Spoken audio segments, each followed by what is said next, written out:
문재인 대통령이 한국교회 개신교계 지도자들을 만나서 정부의 방역 조치에 협력해달라고 당부했습니다. 이 자리에 참석한 한국기독교장로회 육순종 총회장을 전화로 연결해 보겠습니다. 총회장님, 안녕하십니까? 네, 안녕하십니까? 네. 현정 목사입니다. 예. 무엇보다도 오늘 대통령이 이제 이야기한 것 중에 제일 핵심 부분에 사랑제일교회 그리고 전광훈 목사가 있습니다. 아마 방역에 제대로 협조를 안 하고 음모론 같은 걸 자꾸 얘기하니까 강하게 비판이 나온 것 같습니다만 그 당시의 분위기는 어땠습니까?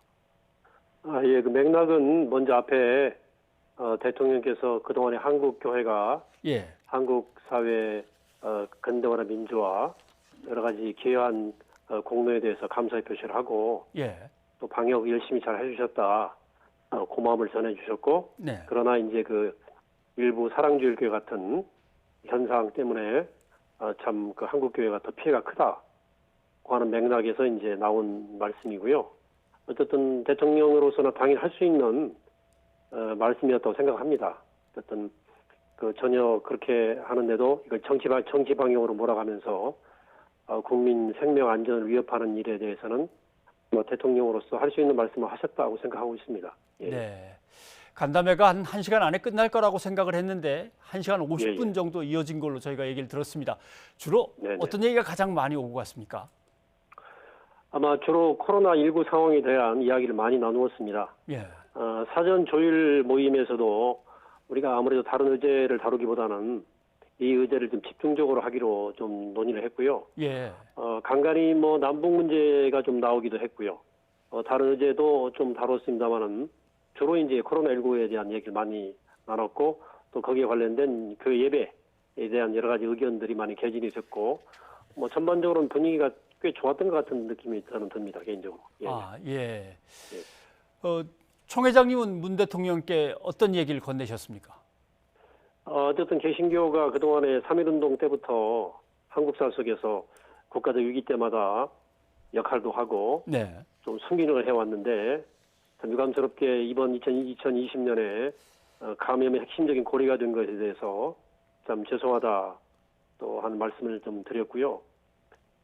어쨌든 서민들의 그 일반 시민들의 그 고통을 생각할 때 참 저희들 마음이 참 참담하다는 말씀도 드렸고 문제는 이번 사건의 핵심은 방역 체계를 무너뜨리면서도 이걸 정치 프레임으로 몰고 간다는 거죠. 그러니까 정치 방역이라고 하는 그 프레임을 걸어가지고 혼선을 주고 문제 본질을 호도하고 하는데 참 유감스럽다는 말씀을 드렸고요. 이게 또 이제 결정적인 것은 민주주의의 가치를 훼손하고 있다. 사실 저희들이 이제 학교 다닐 때는 뭐 성명서 한 장 읽고도 감옥도 2, 3년 살고 또 설교 한두 줄이 문제가 돼가지고 감옥도 가고 그런 시대를 버티면서 오늘의 민주주의를 이루었는데 이렇게 국민의 자유를 짓밟는 수준의 걸 보면서 참 일종의 그 모욕감도 느끼고 우리가 이런 민주주의가 이런 건가? 라고 하는 좀 자괴감도 들고 그래서 국민 생명 안전을 해치는 이런 행위에 대해서는 정부가 좀 강경하게 엄정하게 좀 나서서 법 집행을 해달라 그런 부탁도 드리고 그랬습니다. 그렇지만 교회가 순기능이 또 있으니까 결국은 코로나19는 경제 문제하고 심리적인 문제로 귀결이 될 텐데 어떤 경제 문제는 국가가 나서서 해결할 문제고 또 국민들의 마음의 문제, 심리적 문제는 교회가 역시 할 역할이 있으니까 좀 교회 회복도 관심을 가져주시라는 말씀 정도는 드린 것으로 기억하고 있습니다. 그리고 아마 그리고 좀 남북 문제는 아마 개성공단 문제를 좀 제가 특별히 부탁을 드렸습니다. 오늘 자리에서 한국교회 총연합회 이제 공동 대표회장을 맡고 있는 김태형 목사죠. 예수교 장로회 통합 측 총회장인데 코로나가 장기화되면 대면 예배 금지는 현실적으로 대안이 될 수 없다. 종교단체를 영업장처럼 취급하지 말아달라. 이렇게 말한 걸로 이제 보도가 나오면서 상당한 강경한 어조였나 아니면은 거기에서 뭐 충돌이 있었나 이렇게까지 이제 얘기가 나왔습니다. 이 얘기는 어떤 취지로 한 얘기입니까? 어쨌든 이게 이제 오늘 각 교단장들 모임의 모두 발언을 한교청 대표장이 하기로 한 것, 이 포맷 자체가 조금 좀 문제가 있었다는 느낌이 들고요. 적어도 균형 있게 NCK 총무의 발언도 함께 나갔으면 좋았을 뻔했는데 어쨌든 이미 이제 한교총도 비대면을 수용하겠다는 입장을 밝힌 것으로 알고 있고요. 그러나 비대면이 장기화할 경우에 대한 염두에 둔 것 같습니다.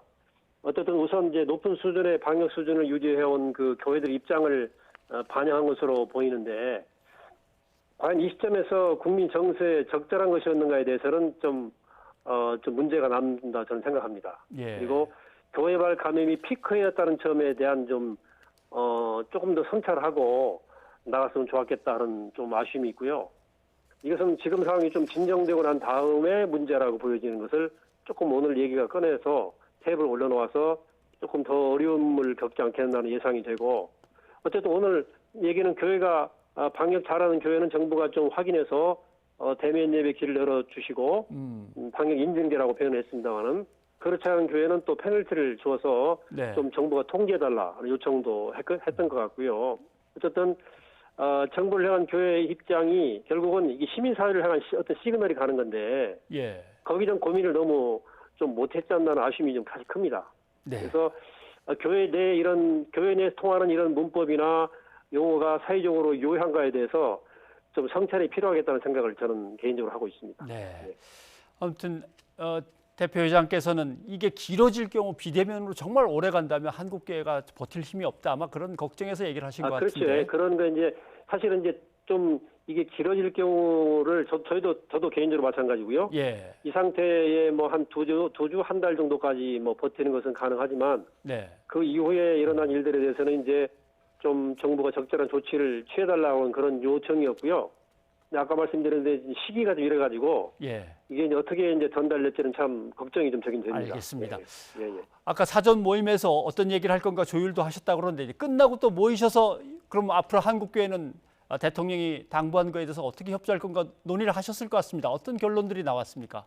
오늘은 이제 사실은 그 각자 모여서 또 대화하기에는 좀 어쨌든 오늘 첫 식사도 하지 않았기 때문에 나가서 식사를 해야 되기 때문에 네. 일단은 따로 모임을 하지 않았고요. 예. 어쨌든 서로 모여서 좀 논의가 필요하겠다는 생각을 하고 있습니다. 네. 알겠습니다. 논의를 좀 잘 이끌어 주셔서 한국교회가 예. 한국 사회에서 다시 신뢰가 회복되는 어떤 계기가 마련됐으면 좋겠습니다. 유순정 총회장님, 오늘 도움 말씀 고맙습니다. 예, 감사합니다. 예.